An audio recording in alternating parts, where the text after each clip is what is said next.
Assalamualaikum warahmatullahi wabarakatuh. Kembali lagi di video Dita Windy Utami. Kali ini saya akan menjelaskan salah satu negara yang ada di Asia Selatan, yaitu Pakistan. Dan video ini saya buat guna untuk memenuhi nilai ujian akhir semester saya mata kuliah Sejarah Asia Selatan. Di video ini saya akan membahas 3 topik mengenai negara Pakistan. Yang pertama ialah pembentukan negara Pakistan, yang kedua etnis-etnis yang ada di negara Pakistan, dan yang ketiga ialah sejarah peradaban Islam di Pakistan. Baik, langsung saja kita masuk ke topik pembahasan. Yang pertama ialah pembentukan negara Pakistan. Pakistan ialah salah satu negara yang berada di Asia Selatan. Wilayah yang saat ini menjadi negara Pakistan memiliki sejarah selama ribuan tahun, yang dimulai sejak peradaban Sungai Indus, yang sampai saat ini masih bisa dilihat sisa-sisa peninggalannya. Namun, negara Pakistan modern berdiri sejak tahun 1947, yang diciptakan dari daerah kekuasaan Inggris di India yang memiliki penduduk mayoritas Muslim. Secara resmi, Pakistan bernama Republik Islam Pakistan. Negara ini memiliki garis pantai sepanjang 650 mil, dengan Laut Arab dan Teluk Oman di bagian selatan, berbatasan dengan negara Afghanistan dan Iran di bagian barat, India di bagian timur, dan Cina di arah timur laut. Tajikistan terletak sangat berdekatan dengan Pakistan.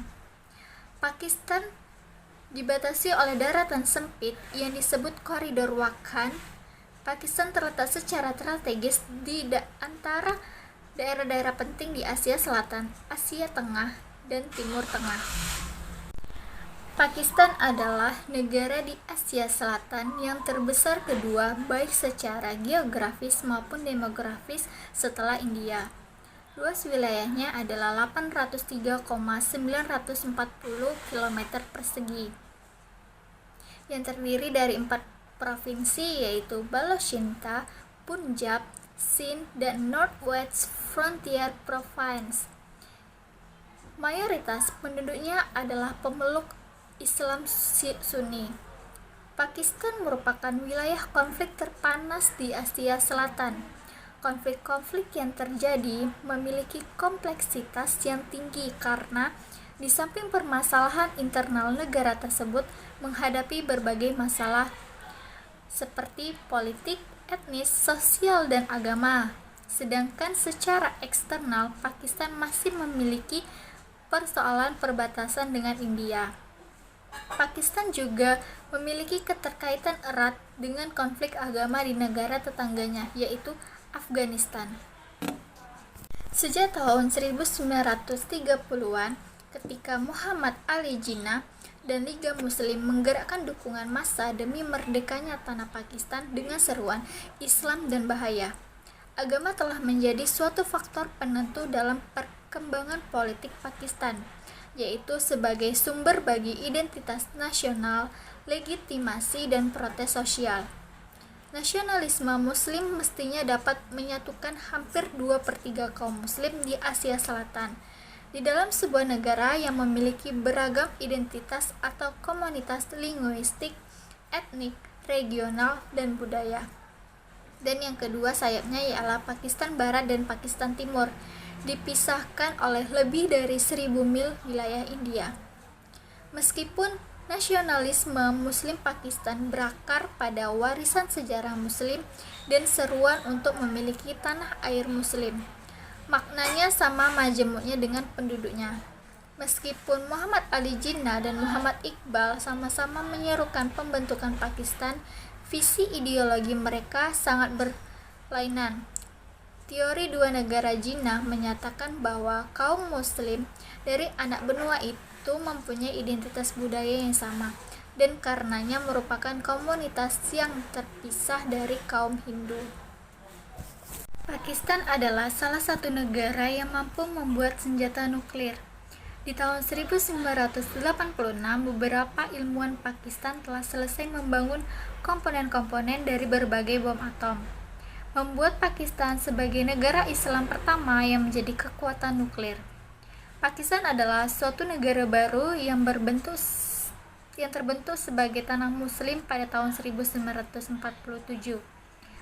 Tapi orang-orangnya telah hidup dalam batas-batas sejak peradaban Sungai Indus berkembang 4.500 tahun yang lalu.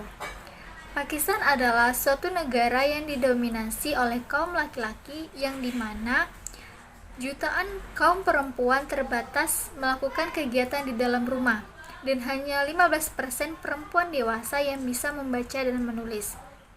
Namun, Pakistan juga memiliki beberapa dokter, pengacara-pengacara, dan guru perempuan. Dan dari tahun 1988 hingga 1990, Perdana Menteri Pakistan adalah seorang perempuan. Pakistan, seperti halnya negara bekas jajahan lainnya, telah dihadapkan dengan masalah yang berulang-ulang mengenai pemerintahan ketika suatu konsensus yang berbasis sistem politik dibutuhkan untuk sebuah kebangsaan yang kohesif yang sejauh ini sering muncul. Seringkali pengambilan alihan militer dan pemisahan Pakistan Timur sebagai negara yang berdaulat ialah Bangladesh. Di tahun 1971 telah menjadi gejala permasalahan ini.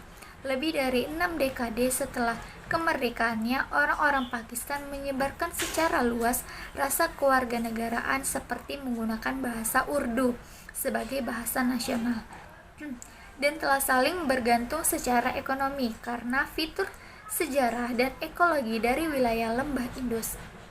Ketegangan etnis dan regional dengan perselisihan antara elemen-elemen negara dan rekan-rekan modernisasinya, bagaimanapun telah terlibat dengan negara dalam perdebatan ideologis panjang yang ditarik ulur. Itulah penjelasan saya di dalam topik yang pertama. Selanjutnya, saya akan masuk ke topik yang kedua, yaitu etnis-etnis yang ada di Pakistan. Yang mana etnis di Pakistan ini ada 5, yaitu etnis Punjab, etnis Sindh, etnis Muhajir, etnis Pashtun, dan etnis Baloch. Baik, yang pertama saya akan membahas mengenai etnis Punjab. Lebih dari 60% penduduk Pakistan adalah orang-orang yang beretnis Punjab, seperti orang Pakistan pada umumnya.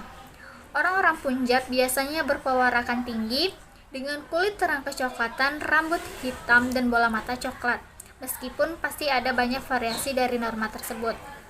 Kebanyakan dari orang-orang Punjab adalah para petani yang giat menanam gandum dan kapas di lahan mereka yang kecil. Selanjutnya, saya akan membahas mengenai etnis Sindh. Orang-orang Sindh terdiri dari 12% dari populasi penduduk Pakistan dan setengah dari populasi penduduk provinsi Sindh. Secara fisik, orang-orang Sindh punya kesamaan dengan orang-orang Punjab, meskipun rata-rata warna kulit mereka mungkin sedikit lebih gelap. Kebanyakan dari orang etnis Sindh tinggal di area pedesaan, dan sekitar dari setengah penduduk desa di Sindh adalah petani sewaan. Mereka bekerja di bawah terik matahari untuk menanam gandum, kapas, dan padi di atas tanah irigasi yang bukan milik mereka sendiri, melainkan milik orang lain. Selanjutnya ialah etnis Muhajir. Etnis Muhajir tidak seperti kelompok etnis lain di Pakistan. Etnis Muhajir tidak memiliki fitur ras atau karakter yang umum. Nenek moyang bangsa Muhajir datang di Pakistan pada akhir tahun 1940 dari kota-kota di India. Dan satu-satunya kesamaan yang mereka miliki adalah keinginan untuk hidup di negara muslim yang baru. Hanya 8% orang Muhajir dari populasi penduduk Pakistan, namun mereka termasuk lebih dari 50% dari penduduk di Karachi dan Hyderabad, yang masing-masing merupakan kota paling besar dan terbesar kelima di Pakistan. Selanjutnya ialah etnis Pashtun. Pashtun terdiri dari 14% dari populasi penduduk Pakistan dan 45% dari populasi Afghanistan. Mereka adalah orang-orang yang suka berperang, pekerja keras, dan juga semangat yang ditujukan untuk penghormatan bagi mereka. Khas dari keluarga Pashtun adalah menanam gandum di ladang milik mereka sendiri, dan terkadang juga ada yang membangun ladang kecil untuk mengembala domba dan kambing. Rata-rata warna kulit orang-orang Pashtun lebih terang dari orang Punjab dan Sindh, meskipun ada banyak yang lebih gelap dan bermata tajam. Beberapa orang Pashtun memiliki bola mata biru dan bahkan berambut merah. Banyak dari orang Pashtun yang bermata biru mengklaim bahwa mereka adalah keturunan tentara Eropa yang berjuang untuk Alexander Agung pada 2000 tahun yang lalu. Dan yang terakhir ialah etnis Baloch. Secara fisik, orang-orang Baloch memiliki tubuh yang tinggi dengan kulit sawo matang yang terang dan bola mata yang berwarna coklat terang.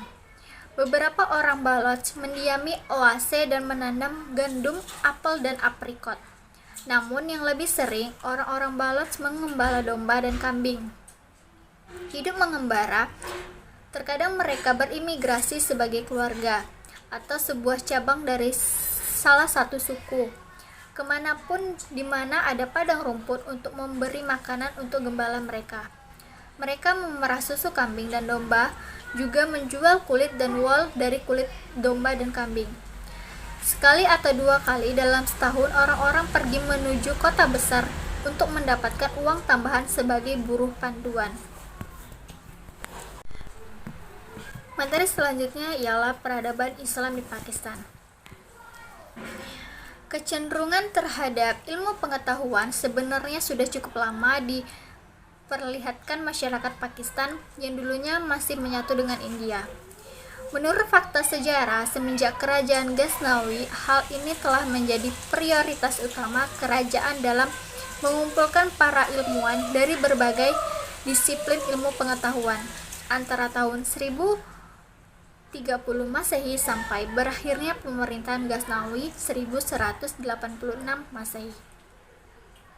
Banyak para sarjana, penyair, guru-guru, sufi dari kota-kota Asia Tengah seperti Iran, wilayah Arab termasuk Salman Khan, Bukhara, Kashgar, Naisabur, dan Baghdad tertarik untuk tinggal di Lahore. Mereka mengisi daerah-daerah baru kaum muslimin dengan berbagai pengalaman dan potensi yang telah dikembangkan di daerah sebelumnya. Dan antusias Sultan-Sultan Ghaznawi memakai pola administrasi dan kultural Persia secara umum mendukung pembangunan peradaban ini dan menghentikan tradisi penggalana dan penjelajah wilayah. Pakistan memiliki lembaga pengkajian ilmu-ilmu Islam yang merupakan sumbangan yang amat besar bagi perkembangan ilmu pengetahuan Islam. Di antaranya yang pertama, Yayasan Ilmu Pengetahuan Pakistan. Yang kedua, Akademi Ilmu-Ilmu Pengetahuan Pakistan. Yang ketiga, Pakistan Philosophical Congress. Yang keempat, International Islamic Philosophical Association. Yang kelima, International Iqbal Forum. Yang keenam, Academic Center, dan yang ketujuh West Pakistan Urdu Academy. Pengkajian ilmu-ilmu keislaman tersebut masih berlangsung sampai saat ini, dan Pakistan tercatat sebagai pengkajian paling aktif tentang masalah keislaman dan filsafat. Nah, itulah penjelasan saya mengenai pembentukan negara Pakistan, etnis-etnis yang ada di Pakistan, dan peradaban Islam di Pakistan. Semoga apa yang saya sampaikan bisa bermanfaat untuk teman-teman sekalian. Saya ucapkan terima kasih. Assalamualaikum warahmatullahi wabarakatuh. Bye-bye.